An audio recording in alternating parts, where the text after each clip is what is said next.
to episode 424 of the Pittsburgh Nerd Podcast. I'm Sean. I'm Nancy, and this is the only podcast that says the humans have besmirched everything bestowed upon them. They were given paradise. They threw it away. They were given this planet. They destroyed it. They were favored best amongst all of his endeavors, and some of them don't even believe he exists. And in spite of it all, he's shown them infinite fucking patience at every turn. What about us? I asked you once to lay down the sword because I felt sorry for them. What was the result? Our expulsion from paradise. Where was his infinite fucking patience then? It's not right. It's not fair. We've paid our debt. Don't you think it's time? Don't you think it's time we went home? And to do that, I think we would have to dispatch our would-be dispatchers. Wow. Yeah. That was lengthy. A little lengthy. What was that? That's from Dogma. Oh, there we go. That's why I have no clue. I thought you've seen Dogma. Yeah, briefly. It's not my cup of tea. Not your cup of tea. No, it's not. Because of religious stuff. I mean, you were still into Kevin Smith when this came out. Yes. But I mean, is it just like because it's Yes. the religious stuff and involved with it? Yes. Okay. That's it. Okay. That's all I got. Okay. Well, now it's because I just don't like Kevin Smith. Yeah, I understand that, but I shouldn't say I don't like Kevin Smith. I should say that his went down the ladder to me. But like, you still like Clerks. Oh yeah, I'll watch that movie anytime. It's like anything after Clerks 2, you seem to kind of poo-poo on. Like, well, no. You liked Red State. Yes, I did. Like, Red State was the last movie. Ending was a little weird, but I did like Red State. Yeah, but like Red State was like the last movie of his that you watched that you were like, I still like Kevin Smith. Yeah. And then like, it was after Red State that you were just like, fuck Kevin Smith. Yes. Okay. Yep. Okay. Sorry. Well, that's fine. I don't have a Kevin Smith in me. Sorry.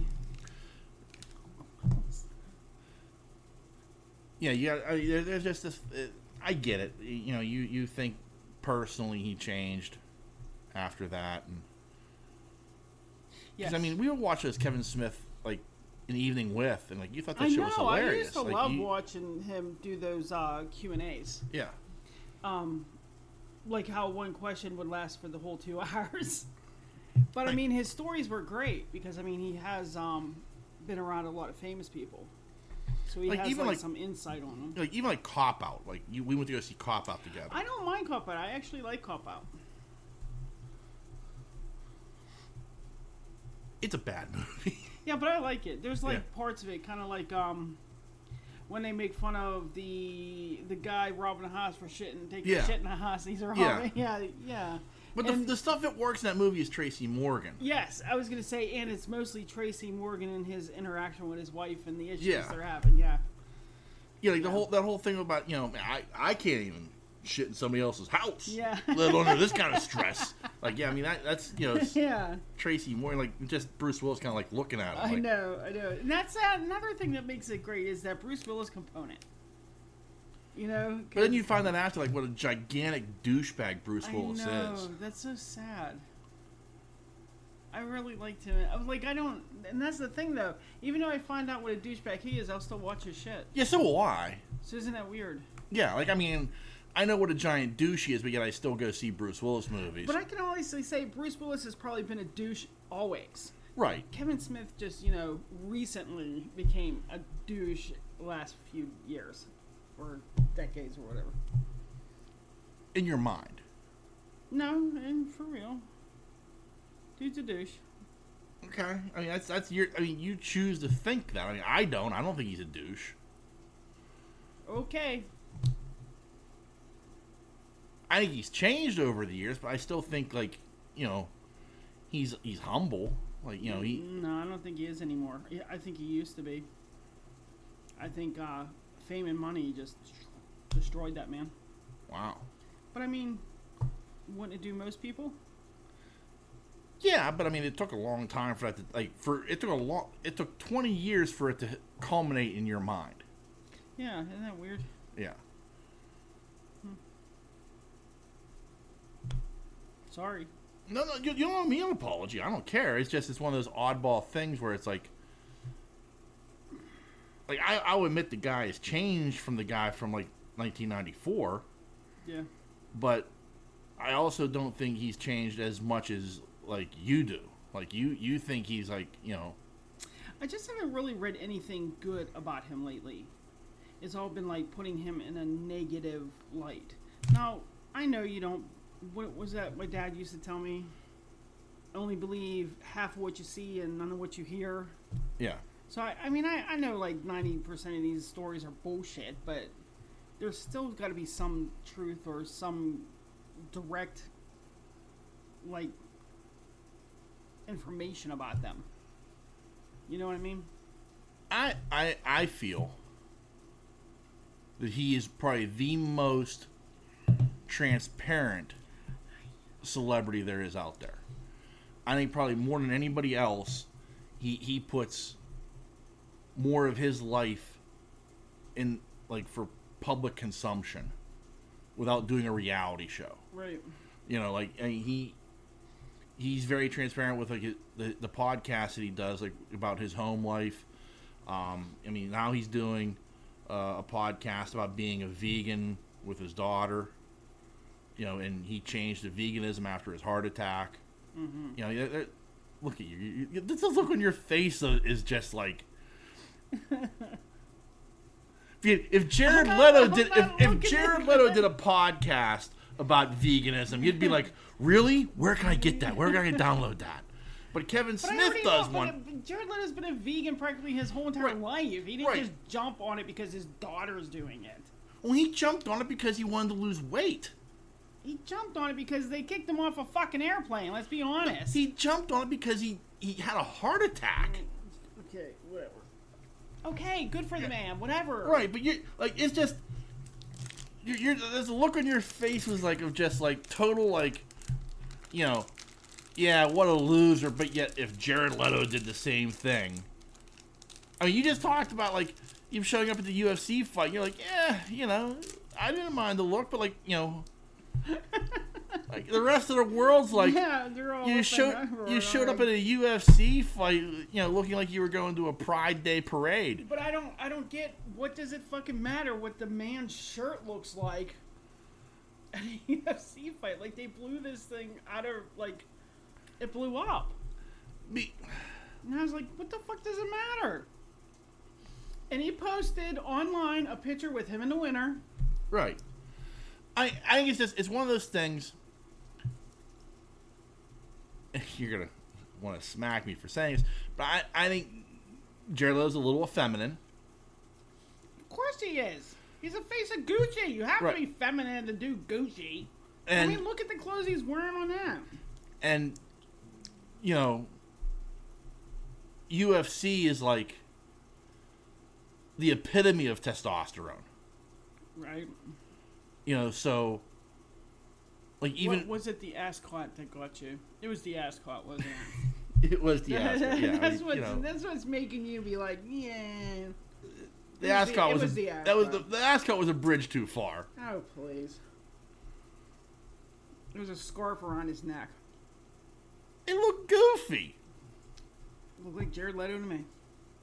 He looks a little thin these days, but it looks like Jared Leto to me. You looked at the skeleton of Jared Leto showed up for a UFC fight. I know. It's disturbing. I fear for his health. Yeah, I was just like, dude, ham sandwich. With mayo. Yeah. It's up. So. Yeah. Well, onward. Onward. You gonna explain why your non-confrontational other co-host is in here? Yeah, the co-host that loves Dogma. Ian had apparently oral surgery on Thursday. He had, what do you say, 2 wisdom teeth and 2 molars, I think. I can feel his pain. Let me look up the text message he sent me. You got 4 teeth pulled. 2 wisdom teeth and 2 molars on Thursday. I thought I'd be okay, but I am still pretty swollen. No, that doesn't go away overnight. Yeah, I was like, wow. Yeah. So he'll be back next week, and we can hear all about the horrors of oral surgery. Yeah. I can tell you about the horrors of oral surgery right now. I wanted that wisdom tooth out of my mouth so bad I didn't even care about the pain. The pain that was after it was pulled was like walking on sunshiny clouds. Because the pain that it causes is worse. Yeah, and I still got 2 more in there. Yeah. Yeah. Fucker wouldn't take them out from me all at once. So. Yeah, it's not fun to have your teeth yanked at. Ian won't even hear this show, but we wish him well anyway. Yeah. But this Saturday come up, he should be good. Yeah. Yeah. Also, we watched Tomorrow War. Yes, we did. Yeah. Technically, I watched it 1.5 times, but yeah. So, what did you think of this Chris Pratt opus? I can honestly say I enjoyed it. Opus, huh? It's just go with it. Okay. Jeez. I can honestly say that I enjoyed it. Yeah. Yeah. It was interesting. The time travel part of it was very interesting. Yeah, I like how they set up the rules for time travel. Yeah. I like how they only had them there for 7 days and you're done. Yeah. And that's it. Unless you were the crazy fool that went back 3 more times. Right. I think he did a really good job. It was a hokey ending, but I mean, it's a time travel movie. Right. Fighting whatever. Yeah, it's gonna be hokey. Yeah, I mean, I like how they set up the time travel rules. I liked, I thought it was just this oddball thing of like, okay, well, it's his daughter that's in charge. Yeah, the whole going back and finding out why and how, that was pretty cool. Yeah. And then the daughter being incorporated into that made that dynamic a little bit right, like stressful. But I like the stuff like, well, the people who came back in time, they haven't been born yet, so they can't cause a paradox. Yes. And they're sending people like us forward in time because we're not alive. Yep. Like it was like that was an interesting little those like little when things he was like that. Did you notice everybody here that's in charge is younger than us? And I was like, where's he going with this? Oh yeah, okay. Yeah. Very interesting indeed. I guess they watch Back to the Future. They can't have that. What did he used to call it? If he would see his future self, he would cause a paradox. I don't think he used the word paradox. I think keep talking. I'll look it up because I don't think he did. But I mean, I thought overall it wasn't a great movie by any stretch of the imagination. No. But I mean, I was entertained for 2 hours, and yeah. I mean, and Chris Pratt is a fun watch. Yeah. And J.K. Simmons looked like he just got out of prison. I was gonna say, Mr. Buff was back on Oz for a while. Yeah. Because he looked like when he was in Oz. Actually, better. Dude was jacked. Yeah, he was more jacked than when he played on Oz. Yeah, I was like, holy hell. When he was in prison.